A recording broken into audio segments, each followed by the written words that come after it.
helping create jobs in Illinois. Cut the red tape. After 4 rocky years as governor, Bruce Rauner has drawn several Democratic opponents for the November election, but first he has to make it through the Republican primary. Rauner is being challenged by State Representative Jeannie Ives of Wheaton, who is accusing him of selling out Republicans after signing bills supporting abortion and protection for non-felon illegal immigrants.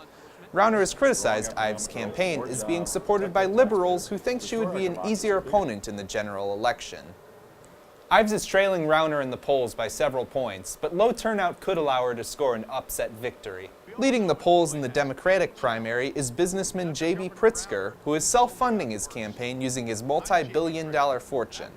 Pritzker emphasized opposition to Rauner and President Trump in his campaign, as well as his longtime history as a community organizer. I started knocking on doors when I was 11 years old with my mother, and have been doing it ever since, so that's 40 years. There is nothing like knocking on a door, talking to somebody and convincing them, and then doing the ±0 so that they'll get out to vote on Election Day. Also running is businessman Chris Kennedy. If elected, Chris, the son of Robert Kennedy, would be the first member of the Kennedy family to serve as the state's governor. Everybody wants an America that was like the one for the Kennedys, where they could arrive here as an immigrant family and rise from rags to riches, where we're the country of unlimited freedom. If we don't return that, if we don't restore that, the anger and the rage in this country will continue.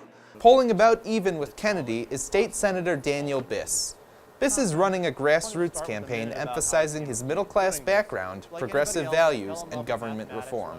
So we have our own little Trump here in Illinois, and what we need to do is to use this movement that's brewing across the state as the tools on the way to defeating Trump in 2020 to defeat Rauner in 2018. And the way to do that is to lay out a strong, positive, bold, progressive economic message that will lift people up everywhere in the state and will enable us to afford that by taxing the richest Illinois residents who've been the beneficiaries of 2 generations of economic growth and have not paid their share.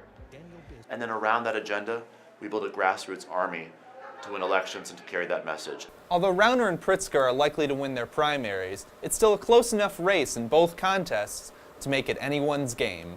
Reporting for Courier TV, this is Nick Petrillo.